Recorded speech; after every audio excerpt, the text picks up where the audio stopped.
What's up everybody, how's it going? It's Bert aka Dansg08 here, and it's time for another little hangout because it's been a little while since I last did one. Was going to be on camera for this one, but I've got like a slight eye infection. It's nothing serious, but it makes my eye look kind of a little bit weird, and I decided it wouldn't be a good look on camera, so that's why I fired up Final Fantasy XIII, and I'm going to do some trapezohedron farming while I kind of talk to you guys a little bit. I don't know how long it's going to take, maybe another 15-20 minute one, but we'll see. I've got a few points I want to talk about, and yeah, let's get straight into it without any further ado. So first of all, I want to talk about something quite interesting that happened recently that I didn't share with you guys on Twitter because I wanted to make sure it happened before I actually kind of shared it. So it's going to be some cool news for people that are fans of the channel. Basically, I get a lot of personal messages on YouTube, and obviously YouTube has its own kind of spam filtering system, so it filters out some of them. And I don't tend to kind of go into the spam folder and check out if anything was really legit that was sent through on there. But on a whim, like last month sometime, I decided to just check through my spam folder, and I saw something from like 2 or 3 days ago that I hadn't seen before. And it was from a guy from cnet.com. So most of you guys that know your kind of tech stuff, like websites and that kind of stuff, cnet.com is a massive website. And it was someone from cnet.com. And it's an editor from that website that wanted to have an interview with me about video game movies. And that was like really exciting because I thought, well, this is like a really cool opportunity. I think they're like the #1 most visited tech site in the world or something like that. And so yeah, this guy was going to write an article about video games being turned into movies, and apparently he'd come across my channel and decided that I'd be someone that'd be worth interviewing about this whole thing. So I thought, yeah, okay, awesome. But it was from like 3 days ago, and I thought, oh crap, what if he sent messages out to kind of, I don't know, a few different movie makers, because obviously there's plenty more people doing this than me. I thought I'd probably miss the opportunity. But I got back to him, sent an email, I said, yeah, I'm interested in doing this interview, it'd be really cool. And luckily enough, he got back to me. So basically, there was a little bit of a delay because he had things to do, I had things to do, and he lives in, I think, San Francisco, so there's like a 10-hour time gap. It's a little bit kind of inconvenient. But basically, we ended up making it happen, and last night I had my little interview. It lasted about 20 minutes. We chatted about the whole video game movie making business, and you know, a little bit about me, my channel, all that kind of stuff. So it was really interesting, and I think it's going to be in June if I remember correctly. So sometime in June, there's going to be my article appearing on cnet.com about this whole video game movie making stuff. So yeah, that's the first little bit of interesting stuff that's been happening. So I thought I'd share that with you guys. It should hopefully be cool for you guys to see once it's done. My own little bit of fame. So yeah, that's point #1. Outside of that, just in general, if you guys are interested, work has been pretty crappy at the moment. We haven't really had much work going on. Apparently the industry in general has been a little bit slow at the moment. And the plus side to that is that I get a lot more time to record, but the negative is obviously I don't get to progress myself further in my field. So it's been a little bit frustrating that I've had to kind of sit around so much, but I've been trying to keep busy. I've been kind of writing and doing a few extra things to try and keep myself, you know, moving forward on this path. But yeah, that's been work. So if it does pick up, which it pretty much has to, but if it does pick up, then obviously my ability to record is going to be diminished once again. But for now, it's still fairly lightweight. I only have, you know, a few little serious things to do every week that actually take up my time. And outside of that, I'm free to record when I come home from the office. So yeah, in terms of work, it's not great, but at least YouTube is going fairly well. I mean, my channel's doing pretty good. So thank you guys for that. You guys have been continuing to support me, keeping up with the videos. I mean, Final Fantasy XIII has been pretty good, considering how old that game is and how long it is. There's been a lot of people that have been following along and commenting and liking and all that kind of stuff. So I've been very happy with how that's been going. So thank you guys for that. So that's been a nice way to kind of segue into the next point, which is going to be Final Fantasy XIII. So as of, you know, doing this little hangout thing, I completed the game like maybe 2 weeks ago now, so it's been a little while since I've completed things. And to be honest, by the time I was at the end of it, I remembered that I really did enjoy this game. And it's not something that I could probably say about the next 2 installments, because I thought 13.2 was definitely interesting, but it wasn't as good as 13, and 13.3 was a definite kind of mixed bag. I think it ended fairly strongly, but the game itself definitely had, you know, some problems. So, but Final Fantasy XIII, especially once I got to chapter 11, I started doing the missions. It started like reminding me of why I love this game so much. And when I first started, I was thinking, because I've already done the 64 missions once before, there's no point in me really kind of doing them all again. But then I checked out that playlist, and one, it's really old and it's really poor quality. I mean, I find it difficult to watch myself even though I recorded it, so that should kind of give you an indication. And it's also very much incomplete. I mean, there's a lot of stuff in that playlist that, I mean, if there's 64 missions, I think I've only shared like 7 or 8 of them, maybe a few more, but a lot of it is missing. So I thought, you know what, it might not be such a bad idea to kind of just record those once I'm done with the playthrough. But there's two things. One, I don't know if the people that have been watching the playlist so far, they're kind of fatigued by Final Fantasy 13 now, and they're just saying, look, enough, because, you know, it's lasted a long time, you know, it was all cool, but I really don't want to watch the 64 missions. Another thing is, obviously, it's going to take up my time, and it means that if I'm recording that, that's going to delay the start of Final Fantasy IX, and I don't want to upset those people too much, because obviously I've had to do Final Fantasy 13 instead of 9.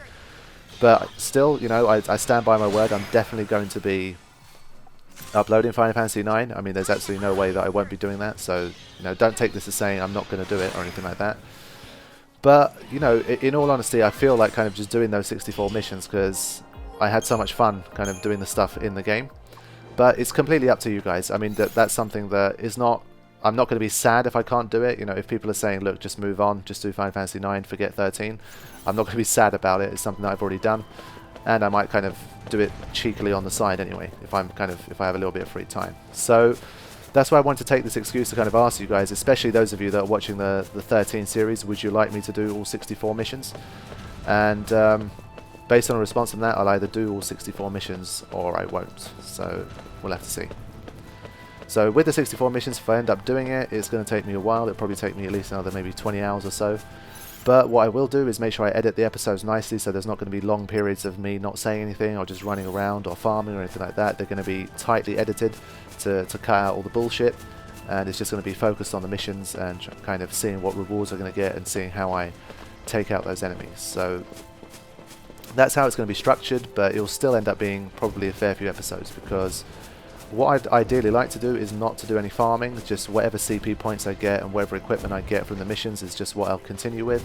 So I'm likely to not kind of max my levels. I'll probably kind of get somewhere between what I have now and the maximum Crystarium levels. So that will save me time. I'll get the playthrough done a lot more quickly, but it might make the individual battles more difficult, which is something that I particularly enjoy because, you know me, I love a good challenge, but it's going to require a little bit more editing on my behalf. So yeah, Final Fantasy 13 people or Final Fantasy 9 people, just whoever wants to have their say on this, would you like me to do the 64 missions, or do you want me to just forget about this and move on to Final Fantasy 9 and then eventually 13 too and all that kind of stuff? So whatever you guys are saying, that's what I'll do. I don't mind too much either way.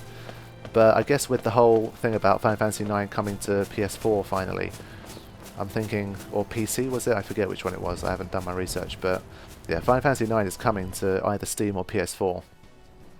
So I thought maybe I should wait for that, but I don't know when that's going to happen, so it might not be worth waiting. And since I've already done part 1 on the emulator, I might as well just continue going from there. I mean, it's not going to make too much of a difference, I don't think. So yeah, that's Final Fantasy 13. So if you guys want more, I can give you guys more. I can do all 64 missions. But if you're saying let's call it a day, let's move on to Final Fantasy 9, then I'm okay with that as well. But like I said, regardless, even if I do the 64 missions, Final Fantasy 9 is still going to happen. So there's no worries about that. So that's that stuff. The next topic is Tomb Raider related. So I really wanted to do a playthrough of The Rise of the Tomb Raider. And obviously at the time when it was first released, it was an Xbox One exclusive, which was a little bit annoying. But a few months later, it was going to come to PC. And that was something I was pretty excited about. So I decided to see if I could get a review copy. And I got in touch with my kind of manager type person at Machinima. And she was like really nice about it and said, yeah, I'm going to do my best to get you a review copy.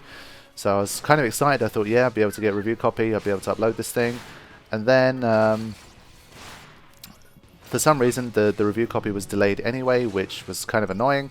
But then when it finally did arrive, for some reason it just wouldn't activate on Steam. It just kept saying that it was an invalid code, which was also annoying. So I tried to chase it up and be like, you know, this code's invalid, what can we do, etc, etc. But we couldn't really resolve it, and they didn't send me another one, so I have no review copy of Tomb Raider. And like I said, work's been pretty shitty anyway, haven't really been earning very much, and kind of, if anything, YouTube's been helping me kind of stay alive at the moment. So I don't, and in Turkey, as you guys know, I've mentioned before, games are very expensive, so I didn't want to buy Rise of the Tomb Raider just yet. I thought, you know, I've missed the deadline for the PC version, everyone started uploading it anyway, and the Tomb Raider games drop in price very quickly, the PC versions anyway, so I thought, screw it, I'll just wait for it, and I'll do it some other time. So at the moment, Tomb Raider, Rise of the Tomb Raider is on hold, but it's a game that I'm definitely going to be playing through on the channel. It's likely to probably come after Uncharted now, because I don't really have enough time left right now. I'm still dealing with, obviously, potentially Final Fantasy XIII, or I'm going to start Final Fantasy IX, and somewhere in between that whole thing, Uncharted 4 is going to come in, so, you know, it doesn't seem like the best time for it. And a secondary reason for kind of delaying Rise of the Tomb Raider is because...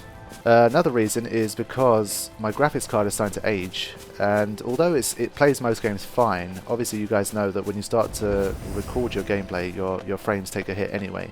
And I'm kind of on the borderline between being able to play, like, you know, modern games at nice quality settings anyway, at 60 frames. And obviously when I start to record as well, I have an AMD card, so I don't have shadow play type technology. And the AMD, kind of the new thing they brought out to help you record, is I haven't really enjoyed using that too much, so I prefer to kind of keep using the usual software that I'm using. So basically I'm thinking that probably Rise of the Tomb Raider I'm going to start to struggle with having it, you know, look really pretty, but also be able to record it at the same time. And that's something that I didn't really want to do, because especially when I'm recording from PC, for me, part of the entire point of playing it on PC is just that the games look absolutely stunning.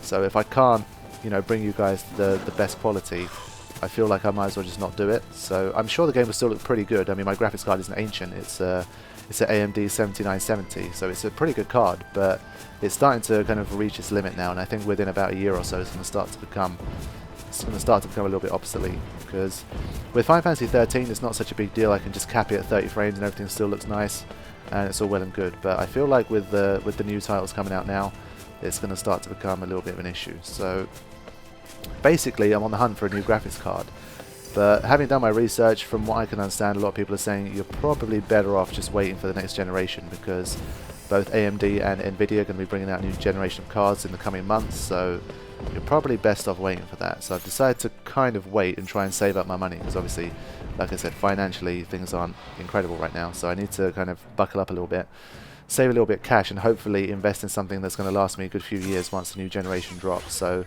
that's going to be the plan, and maybe once I do have that new graphics card, hopefully that's when I can, you know, get Tomb Raider going, because the rest of my components are just fine. My processor is still pretty good, you know, I have no problems with anything else, but it's just that graphics card is starting to bottleneck me a little bit when it comes to recording PC stuff. So that's also another reason why Rise of the Tomb Raider has not happened yet. So it's not going to affect things like Bioshock. I mean, Bioshock 2 is something that I've said I would do for maybe like over a year now, but new stuff keeps getting in the way. And I pretty much know for a fact that Bioshock 2 is not going to get watched by, you know, more than a few hundred people. So Bioshock 2 it's another one of those ones that's definitely on my to-do list. I'm definitely going to do it as soon as I have the chance, but at the moment there's more interesting things happening, so it's still on the shelf for now. Okay, next up, Uncharted 4, just, you know, in case you guys don't know, for whatever reason I've mentioned it quite a few times, but I'll say it again.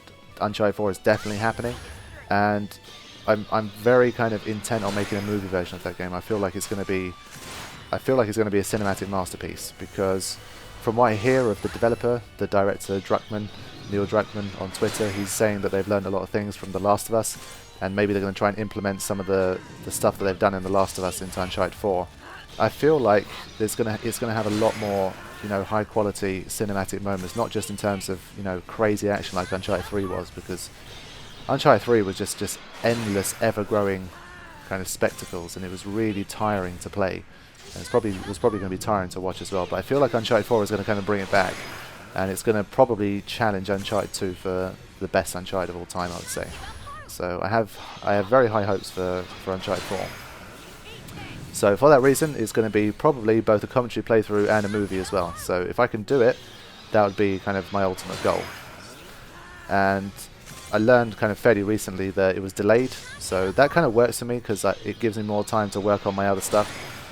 But obviously, I'd love to get going with that as soon as possible. So yeah, Uncharted 4 is definitely going to happen. I think, if I'm not mistaken, it's like end of April now is the release date, so I'm most definitely going to be ready for it.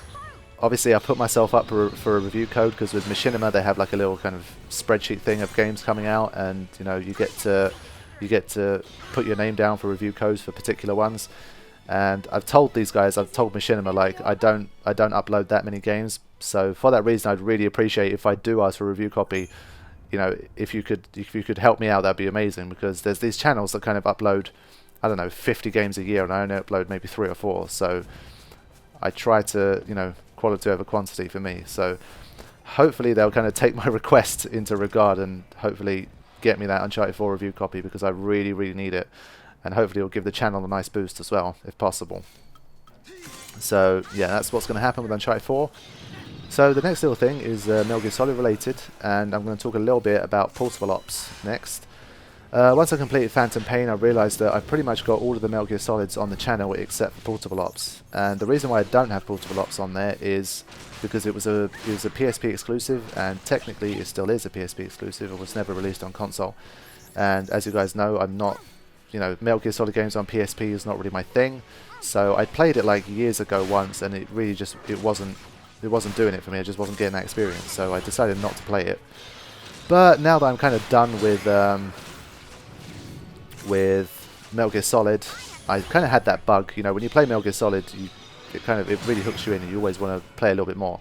So I thought maybe I should see if there's a way that I can kind of record my PSP or something to see if I can get Portable Ops on the channel, because it's been, you know, it'd be nice to have a playthrough of that as well for completeness. And when I kind of read up about the kind of things that happen in Portable Ops, there's actually a lot of interesting goings on. So I thought, you know what, it might be a good idea. So I did a little bit of research, and I found out that they've actually made a really nice PSP emulator that works really well, and it upscales the games really nicely. Works pretty much the same as PC SX2 or whatever it's called for the PS2. So once I discovered that, I was like, holy shit, I've got to try and get Portable Ops on here.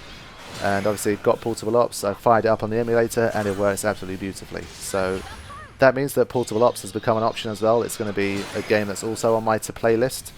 But much like Bioshock 2, Portable Ops is not going to get watched very much at all. It's going to be something that I'm doing more for myself than for the viewers. So again, Final Fantasy IX, Final Fantasy XIII, Uncharted, those will always take precedence first. But as soon as I get a chance, it's not a very long game, so it shouldn't take me too many sessions to record. So if any of you guys like my Metal Gear stuff, then it might be cool for you guys to know that Portable Ops is something that's going to be coming to this channel at some point in the future. So that's that. Finally, something that's always difficult for me to kind of talk about, but as I kind of browse around YouTube and kind of try to keep up with what's going on in the YouTube world and, you know, what's happening on that kind of stuff, I see a lot of people that use Patreon. And Patreon was something that I always thought it's not really something that's for my channel. I mean, I looked at a lot of the people that were doing well on Patreon, and they upload much different types of content to me. So a lot of channels that do the kind of stuff that I do, they don't really have, either they have Patreons and they pretty much have no one kind of helping them out, or they just don't have one at all. But I mean, I see it and I think, well, you know, especially with YouTube these days, it's getting a little bit, things are getting a little bit shaky. There's a lot of kind of shitty things happening on YouTube that is starting to worry people. And a couple of years ago, I think it was like December 2013, we had the whole copyright fiasco thing, where a lot of videos that were fine for years suddenly started to get flagged for pretty much no reason.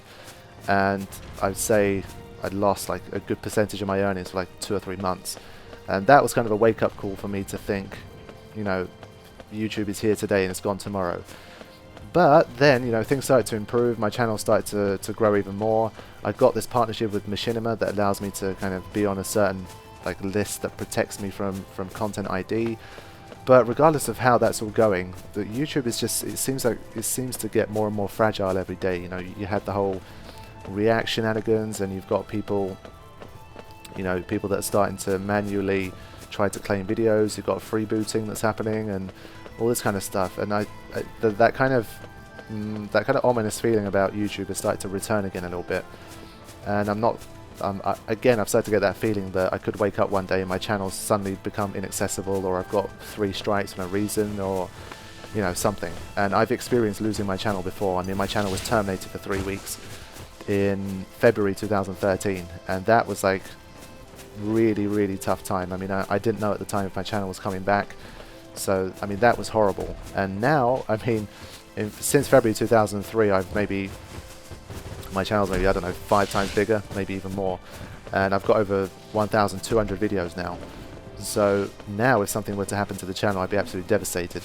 And if work continues to go like it does right now, I'd probably have to go and live with my grandparents or something, because I wouldn't be able to sustain being able to live alone at the moment. So that's why YouTube, it's still very important. It's kind of more important than ever at the moment, but it's also a little bit fragile. So I started to look into Patreon and see, like, you know, who's doing well on Patreon, what are the kind of things that they're offering to people who are donating, that kind of stuff.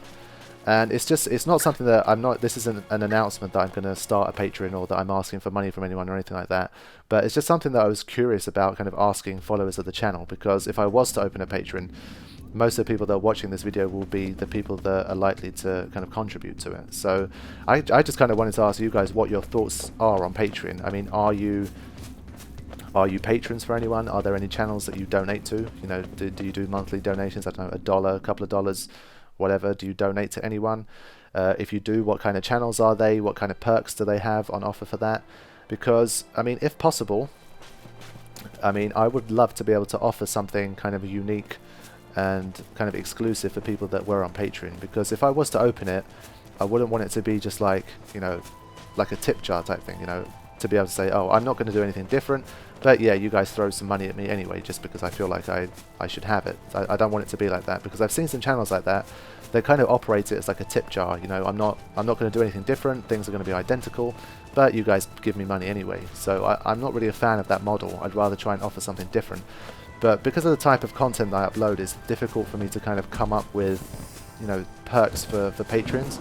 Something that I've done on a few occasions, which you guys won't know about, but it's something that I kind of like to do. It's cool for me, and it's cool for the person that's involved as well. But if I'm making something that requires a lot more kind of editing, preparation, scripting, that kind of stuff, the kind of videos I'm talking about are the Timeline of Spira, the Orin tribute video, 20 things you didn't know about Final Fantasy X, etc, etc. When I make those kind of videos, I like to try and upload like a test version, keep it private, and pick one of my subscribers that I know is kind of dedicated to the channel, whose opinion I trust, you know, who is loyal to the channel, and I let them have like an exclusive early viewing of the video before anyone else, so that they can give me some feedback on what's going on. And that could be an example of something that I could offer to my patrons. So when I do make a video like that, I could kind of, you know, however many people it is, could be 10 people, could be 50, could be 100, whatever it is, I could just upload it as an unlisted file. I upload it as a proxy anyway with terrible quality, so if anyone tries to kind of rip it and download it for themselves, they're not going to have a good time.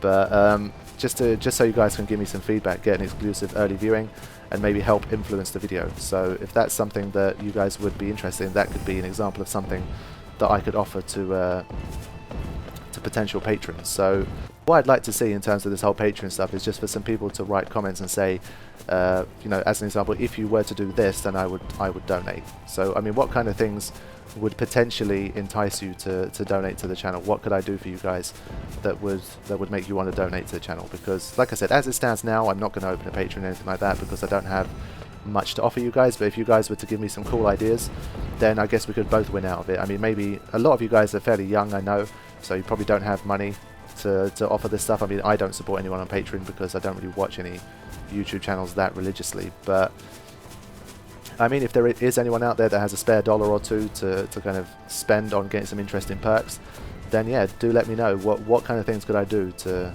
interest you? And maybe, just maybe, I might be able to do something like that, and I guess we'll both end up winning out of it. So yeah, I'm open to all kinds of ideas. I can try and do anything that would both be fun for me. It would be, again, like for example, when I do that exclusive viewing stuff, I just do that just because I want to. It's not because they're kind of paying me anything or anything like that. But it's good for me because I get to have some feedback from someone whose opinion I trust.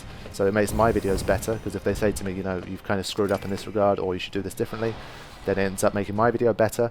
And I feel good about kind of giving someone, you know, something exclusive that they weren't expecting. So it's cool.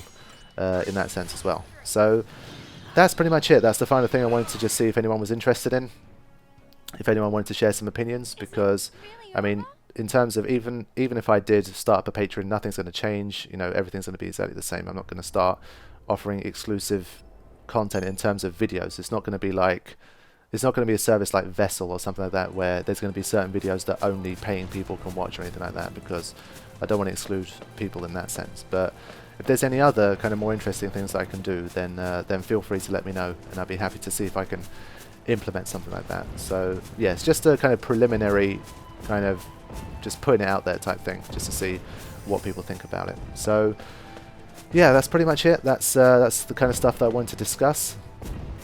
For now, the main things that I want to know, just as a quick wrap up, is do you want me to do more from Final Fantasy XIII? Would you like to see those 64 missions being completed? If you do, please let me know. Or if you really feel strongly against that, just like, please, for the love of God, do not play any more Final Fantasy XIII. Please move on to Final Fantasy IX. That also, that's something I want to read as well, something I want to see. And we'll let the people in the comments battle it out, and whichever one wins is something that's going to be what I'll continue to do. So regardless what to expect in the future, Final Fantasy XIII / Final Fantasy IX, then Uncharted, pretty much. That's going to be what's coming up in the next couple of months or so. And once that's all done, then we'll have some more interesting stuff. As always, I'm keeping my eye out for anything interesting that I might see about Final Fantasy X. Just, you know, I'm always on the hunt for more stuff, and the 20 things video didn't end up doing really well, but it's not something that I want to kind of milk too much. As I always say, I need to have something kind of interesting to be able to share before I make a video about Final Fantasy X, but it's always a possibility. I could kind of pop out a video about Final Fantasy X at any time, so be on the lookout for that. And also this Metal Gear Solid Archives thing that I'm working on, but that's not got very much attention. I mean, the people that did watch it, they said I did a really good job, which was nice to read, but I mean, it took me, I don't know, over a week to kind of put that thing together, and I think at the moment it still has less than 1,000 views, so it's pretty much the same amount of views as a random episode of Final Fantasy XIII, but it took me a week to make. So as you can see, that's not going to be very effective for me in terms of use of time. So yeah, that's it. That's me. That's the hangout done. Look forward to reading your comments, and we will see each other again soon, hopefully. Thanks for watching. Take care.